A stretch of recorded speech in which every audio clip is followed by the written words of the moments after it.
Hello అందరికీ తెలుగు వెలుగు YouTube ఛానల్కి స్వాగతం సుస్వాగతం. ఈరోజు ఈ వీడియోలో ఏపీ గవర్నమెంట్ విడుదల చేసిన ఎడ్జిటి సిలబస్ని అయితే చూద్దాము. నేను ముందు వీడియోలో పోస్ట్ చేశాను సిలబస్ గురించి పార్ట్ 1గా. అది చూసిన తర్వాత ఈ వీడియోని అయితే మీరు చూడండి, క్లియర్గా ఉంటుంది. వీడియో లెంత్ ఎక్కువ అవుతుందని నేను ఈ ఎడ్జిటి సిలబస్ని 3 పార్ట్స్గా చేద్దాం అనుకుంటున్నాను. ఈ 3 పార్ట్స్ని అయితే మీరు నేను ప్లేలిస్ట్గా తయారు చేసి పెడతాను ఛానల్లో. అదైతే మీరు ఓపెన్ చేసి చూసుకొని మొత్తం సిలబస్ని అయితే నోట్ చేసుకోవచ్చు.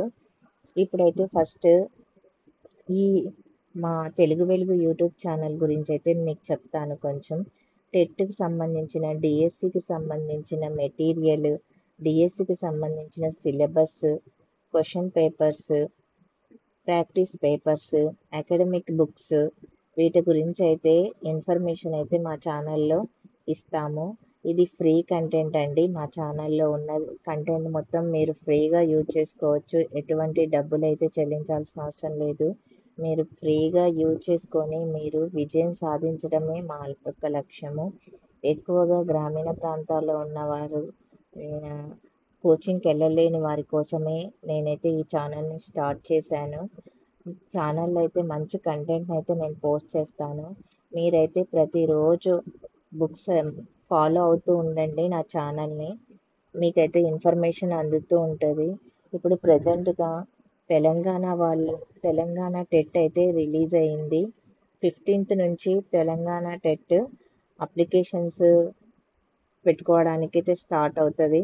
నెక్స్ట్ జూన్లో ఎగ్జామ్స్ అయితే ఉంటాయని అంటున్నారు. కంపల్సరీగా అయితే తెలంగాణలో సెకండ్ టెట్ డిఎస్సి కంటే ముందు అయితే ఇచ్చాడు. ఆ సిలబస్ని, ఆ టెట్ నోటిఫికేషన్ని నేను పోస్ట్ చేస్తాను. అందుకనే నేను చెప్తున్నాను, మా ఛానల్ని సబ్స్క్రైబ్ చేసుకోండి. సబ్స్క్రైబ్ చేసుకుంటే మీకు అప్డేట్స్ ఎప్పుడెప్పుడు ఇన్ఫర్మేషన్ అయితే మీకు వస్తుంది. ఆ ఇన్ఫర్మేషన్ ప్రకారం మీరు చదువుకోవచ్చు. ఇప్పుడైతే టాపిక్లోకి అయితే వెళ్ళిపోదాము. నేను ఈ వుడ్ డిశ్చార్జ్ వరకైతే చెప్పాను. నెక్స్ట్ స్వతంత్ర అనంతర కాలంలోని విద్య, మొదలయార్ కమిషన్స్. ఈ స్వతంత్ర అనంతరం వచ్చినవి ఈశ్వరీభాయ్ పటేల్ కమిషన్. ఇవైతే చాలా ఇంపార్టెంట్ అండి. NPE 1986, POA 1992. ఈ కమిషన్లు మనకి చాలా ఇంపార్టెంట్. ఈ కమిషన్, కొటారియా కమిషన్ నుంచి బిట్స్ అయితే మనకి చాలా వరకు అయితే వీటిల్లో నుంచి అయితే బిట్లు అయితే వస్తాయి. నెక్స్ట్ ఉపాధ్యాయుల సాధికారత. ఉపాధ్యాయుల సాధికారతలో మీరు చూసుకోవాల్సింది, ఉపాధ్యాయులకి ప్రేరణ ఇచ్చేది వారి వృత్తిపరమైన ప్రవర్తన నియమావళి గురించి చూసుకోండి. ఏ బిట్స్ వస్తాయి అనేది దీని గురించి అయితే మీకు ఇన్ఫర్మేషన్ ఇస్తా నేను. మీరైతే ఛానల్ని అయితే సబ్స్క్రైబ్ చేసుకుంటే మీకు అప్డేట్స్ అన్నీ అనేవి తెలుస్తూ ఉంటాయి. మేము ప్రతిరోజు వీడియోస్ అయితే పోస్ట్ చేస్తూ ఉంటాం కాబట్టి మీకు ప్రతిదీ వీడియో రూపంలో మీకు వస్తుంటుంది. ఇన్ఫర్మేషన్ అయితే తెలుస్తుంది. మీరు సబ్స్క్రైబ్ చేసుకొని బెల్ ఐకాన్ క్లిక్ చేసుకుంటే మేము పెట్టే ప్రతి వీడియో మీకు వస్తుంది. ఎందుకంటే ఏ రోజు సంబంధించిన ఆ రోజు మీకు న్యూస్ తెలుస్తూ ఉంటే, మీరు ఎగ్జామ్ డేట్ చేంజ్ చేసిన, హాల్ టికెట్ ఎప్పుడు వస్తున్నాయి, ఇవన్నీ మీకు తెలుస్తూ ఉంటాయి. అందుకని సబ్స్క్రైబ్ చేసుకోమని చెప్తున్నాను. నెక్స్ట్ మీరు పాఠశాలలోని రికార్డులు, రిజిస్ట్రేషన్స్, ఇవి కూడా మీరు చూసుకోండి. ఏ రిజిస్టర్లు యూజ్ చేస్తారు మన పాఠశాలలో, ఇవన్నీ మీకు తెలవాలి. ఎందుకంటే మనకి సిలబస్లో ఇవి ఎందుకు ఇచ్చారంటే ఉపాధ్యాయ సాధికారత గురించి. ఈ ఉపాధ్యాయ సాధికారత గురించి మీరు తెలుసుకుంటే రేపు స్కూల్కి వెళ్ళిన తర్వాత పిల్లలకి ఏ విధంగా బోధించాలి, ఏ రికార్డ్స్ ఉంటాయి పాఠశాలలో, పిల్లలకి ఏ రికార్డ్స్ ఇస్తారు, ఇలాంటివన్నీ మీకు తెలవాలనే ఉద్దేశంతో ఈ చాప్టర్ని అయితే పెట్టడం జరిగింది. సమకాలీన భారతదేశంలో విద్యాపరమైన ఆందోళనలు, ప్రజాస్వామ్యం మరియు విద్యా సమానత్వము, విద్యలో నాణ్యత, ఇవన్నీ మీకు టెట్లో ఉన్న సిలబస్ కొంచెము ఎక్కువగా ఉంది దీంట్లో. అదైతే మీరు గమనించాలి. సాక్షర భారత మిషన్ గురించి నేర్చుకోండి. జనాభా విద్య గురించి కూడా ఇదైతే ఈ సిలబస్ని అయితే మీరు నోట్ చేసుకోండి, పీడిఎఫ్ తీసుకోండి. కౌమార విద్య నుంచి కూడా బిట్లు ఎక్కువ అడుగుతున్నాడు. నెక్స్ట్ సాధికారత, స్త్రీ సాధికారత గురించి నిన్న డిఎస్సిలో, తెలంగాణలో జరిగిన డిఎస్సిలో ఈ చాప్టర్ నుంచి అయితే 2-3 బిట్లు అయితే వచ్చినాయి. మీరు చదివేది ఏం చేస్తారంటే టెట్తో పాటు డిఎస్సికి కూడా ప్రిపేర్ అవ్వండి. డిఎస్సిలో ఉన్న టాపిక్స్, టెట్లో ఉన్న టాపిక్స్ అన్నీ ఒకటే, అవే టాపిక్స్. కాబట్టి మీరు ఫస్ట్ నోట్స్ అయితే ప్రిపేర్ చేసుకోండి. ఈ సైకాలజీకి మాత్రము తెలుగు అకాడమీ వాళ్ళు విడుదల చేసిన బిఈడి సైకాలజీ బుక్ని అయితే మీరు చదవండి. ఆ బుక్లో నుంచే మనకి బిట్స్ అయితే ఇస్తారు ఎగ్జామినర్. మాధ్యమిక శిక్ష అభిమానం, మోడల్ స్కూల్స్, మధ్యాహ్న భోజనము, రాష్ట్రీయ ఆవిష్కార అభిమాన్, ఇవి కేజీబీవి ఎవరి కోసం ఇవి ఉద్దేశించినవి అనే దాని గురించి అడుగుతాడు. వీటిని స్కాలర్షిప్, హాస్టల్స్, అవార్డులు గురించి కూడా ఇవి అయితే మీరు చూసుకోండి. ఇది కంపల్సరీగా 2009 నుంచి అయితే బిట్లు అయితే బాగా వస్తాయండి. ఈ చాప్టర్ బాగా చూసుకోండి. నెక్స్ట్ సమాచార హక్కు చట్టం గురించి కూడా చూసుకోవాలి. బాలల హక్కుల గురించి, బాలలు అంటే ఎవరు అని చాలాసార్లు బిట్ అడిగారు, ఏజ్ ఇచ్చి అడుగుతున్నారు. Next national curriculum frame work 2025 అనేది, ఇది కూడా మీరు బాగా చూసుకోవాల్సిన టాపిక్. ఈ జాతీయ విద్యా విధానము 2020, ఇప్పుడు ప్రజెంట్ జరిగేది ఇదే కాబట్టి దీని గురించి కూడా మీరు వీటిని ఎక్కువగా మీరు ప్రాక్టీస్ అయితే చేయండి. మీరు బిట్స్ ఎన్ని ప్రాక్టీస్ చేస్తే మీకు సైకాలజీ చాలా మందికి టఫ్ అనుకుంటారు. సైకాలజీలో మీరు బిట్స్ చదవడం వేరు, బిట్స్ చేయడం వేరు. బిట్స్ చేస్తేనే మీకు ఎగ్జామ్లో బిట్స్ చేయగలుగుతారు. Next psychology part 2. ఈ సైకాలజీ 8 మార్క్స్కి అయితే ఉంటుంది మీకు. ఈ సైకాలజీలో మీ ఎక్కువ ఏముంటాయంటే పిల్లల అభివృద్ధి, పరిపక్వత నుంచి కూడా ఎక్కువ బిట్లు అయితే వస్తాయి. వీటి నిర్వచనాలు ఇస్తారు, నిర్వచనాలు చదువుకోండి. నెక్స్ట్ నైతిక, ఈ ప్రతి చాప్టర్ మీకు ఇంపార్టెంట్. ఈ చాప్టర్లో ఇవి ఇక్కడ చూడండి, జాన్ పియాజే, కోల్బర్గ్, చామ్స్కీ, కార్ల్ రోజర్స్, వీళ్ళ గురించి అయితే మీరు బాగా నేర్చుకోవాలి. ఎరిక్సన్ ఎక్కువగా ఇచ్చేది, ఎరిక్సన్, చామ్స్కీ గురించి బాగా ఇప్పుడు నిన్న డిఎస్సిలో కూడా ఇచ్చాడండి. ఎరిక్సన్ గురించి ఇస్తున్నాడు. ఈ బిట్లు అయితే మీరు బాగా చూసుకోండి, ఎక్కువ ప్రాక్టీస్ అయితే చేయండి. నెక్స్ట్ వ్యక్తిగత వ్యత్యాసాలు, ఈ చాప్టర్ నుంచి ఐక్యూ లెవెల్స్,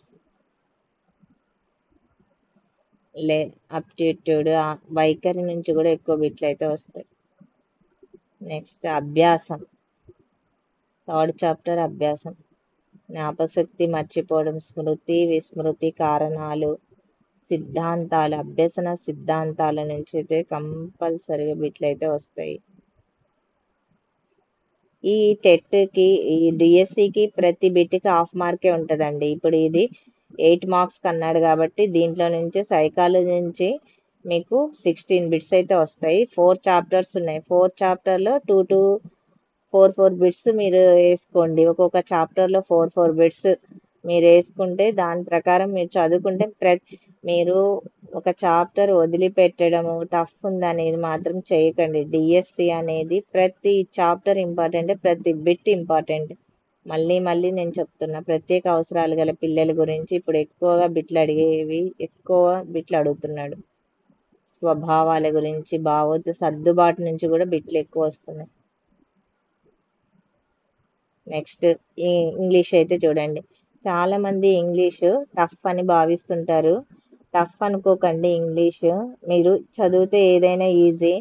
అందుకని డిఎస్సికి చదివేటప్పుడు మీరు ఫస్ట్ ఏం చేయాలంటే మీకు ఇష్టమైన సబ్జెక్ట్, సైన్సా సోషలా, ఇష్టమైన సబ్జెక్ట్ చదవండి. తర్వాత తెలుగు, తర్వాత సైకాలజీ, మెథడాలజీ, ఇవి చదివిన తర్వాత ఇంగ్లీష్ మీద అయితే ఫోకస్ చేయండి. ముందే ఇంగ్లీష్ మీద ఫోకస్ చేసి టైం వేస్ట్ చేసుకోకండి. ఇంగ్లీష్ అర్థం కాని వాళ్ళ కోసం మాత్రమే చెప్తున్నాను. దీంట్లో మీరు చదువుకోవాల్సిన బుక్స్ ఏంటంటే తెలుగు అకాడమీ మనం స్కూల్ బుక్స్ 3rd నుంచి 8th వరకు చదువుకోవాలి. ఈ బుక్లో నుంచే ఇస్తాడండి. మీరు బుక్స్ అయితే రెడీ చేసి పెట్టుకోండి. బుక్స్ రెడీ చేసి పెట్టుకొని నోట్స్ ప్రిపేర్ అయితే చేసుకుంటే ఈజీగా ఉంటుంది. దాన్ని మళ్ళా రివిజన్ చేయాలి. రాసి పెట్టుకోవడమే కాదు, దాన్ని రివిజన్ చేసిన వాళ్ళే విజయాన్ని అయితే సాధిస్తారు. ఇంగ్లీష్లోనేమో 8 మార్క్స్ అంటే 16 బిట్స్ అయితే వస్తాయి ఇంగ్లీష్లో. చూడండి, పార్ట్స్ ఆఫ్ స్పీచ్, టెన్సెస్, ఈ టెన్సెస్ చూసుకోండి, types of sentence, articles, prepositions, ఇవన్నీ చూడండి. లెటర్ రైటింగ్, ఇక్కడ చూసారా లెటర్ రైటింగ్, ఇవన్నీ మీరు చూసుకోండి. ఇవి మెథడాలజీకి అయితే నేను ఒకటే చెప్తాను, మీరు మెథడాలజీకి మన టెక్స్ట్ బుక్లోనే ముందు పేజీలో కొన్ని ఇస్తాడు, అవి చదవండి. ప్లస్ ప్రాక్టీస్ బిట్స్ అయితే బాగా చేయండి. మెథడాలజీలో మీరు బిట్స్ అయితే మీరు ప్రాక్టీస్ చేస్తేనే చేయగలుగుతారు.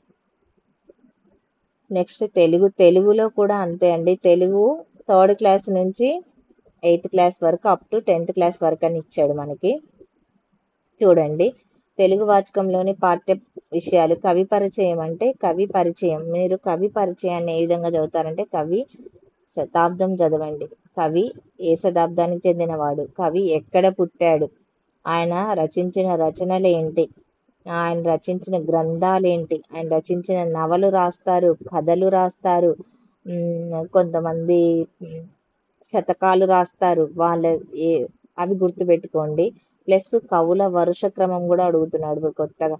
ఏ శతాబ్దాలను వరుస క్రమంగా చూసుకున్నామంటే కవుల వరుస క్రమం కూడా తెలుస్తుంది. వాళ్ళు రచించిన గ్రంథాలని ఎవరికి అంకితం ఇచ్చారు అనేది కూడా అడుగుతాడు. దాంట్లోని పాత్రలు అడుగుతాడు.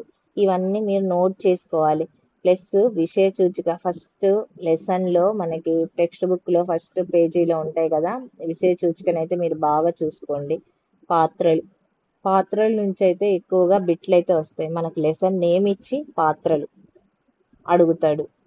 జతపరచం అనే బిట్లు అయితే ఇస్తున్నారు. పాఠం యొక్క ఇతివృత్తం ఏంటి, మనకు లెసన్లో పాఠం యొక్క ఇతివృత్తము, నేపథ్యము, ప్రక్రియలు, కవి పరిచయము, ఇవన్నీ ఇచ్చాడు. వీటిల నుంచి అయితే మీరు 2-3 ప్రతి టాపిక్ నుంచి అయితే ఒక్కొక్క బిట్, అన్ని టెక్స్ట్ బుక్లలో 2-2 బిట్లు అయితే చూడొచ్చు.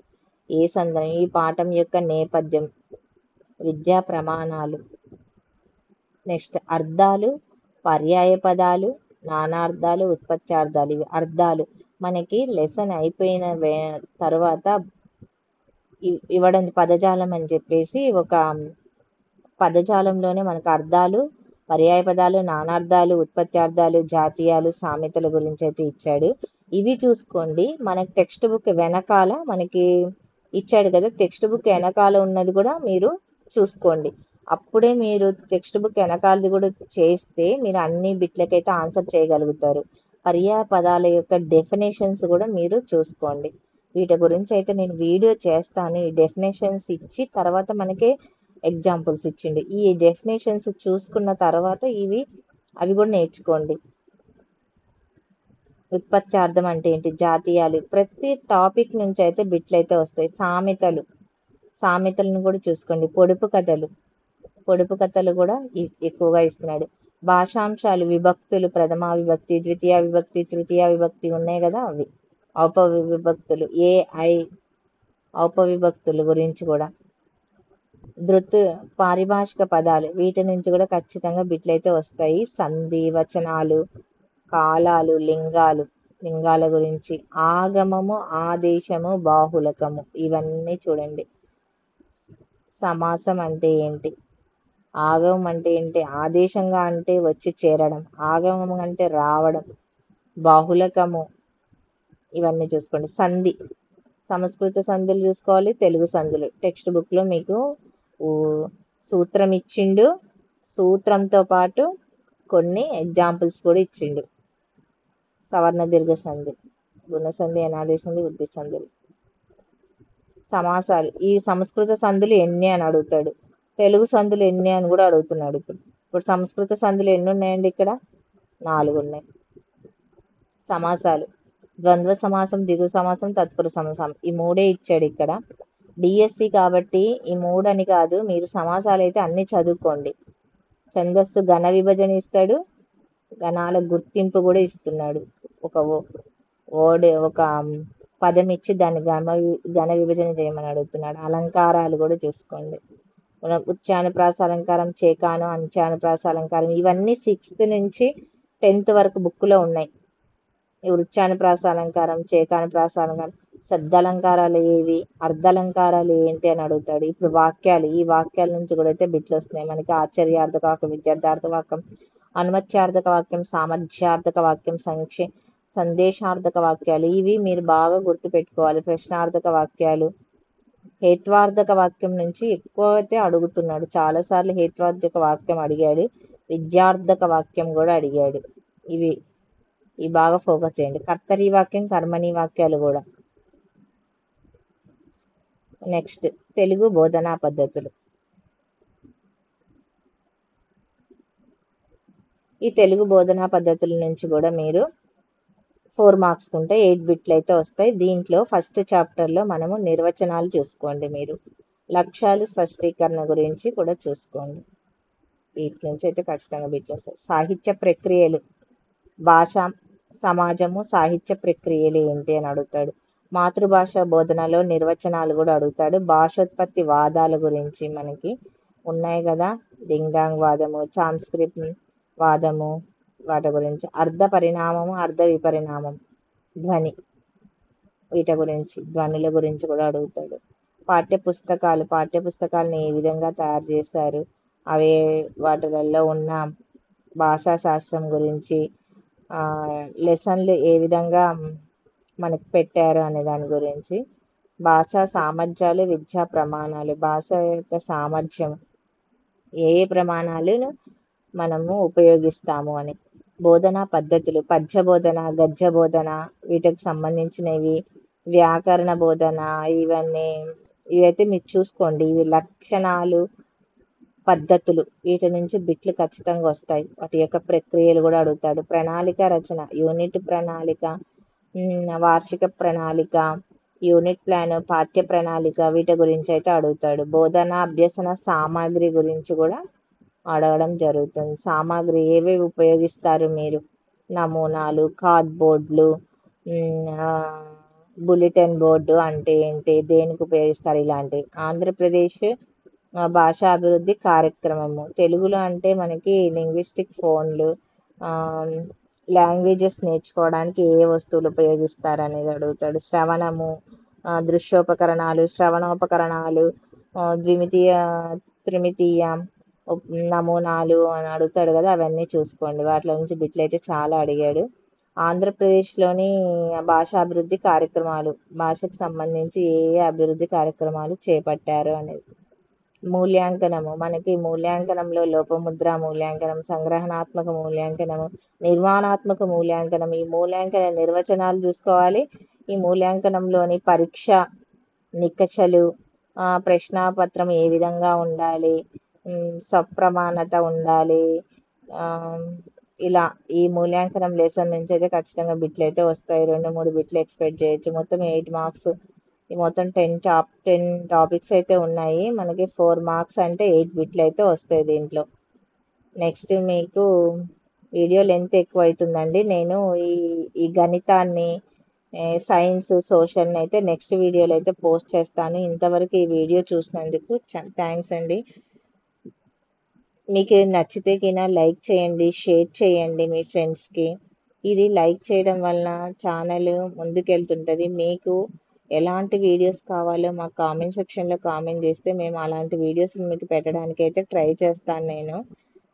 ఫస్ట్ అయితే ఈ వీడియో నచ్చితే లైక్ చేయండి. థ్యాంక్ యూ అండి.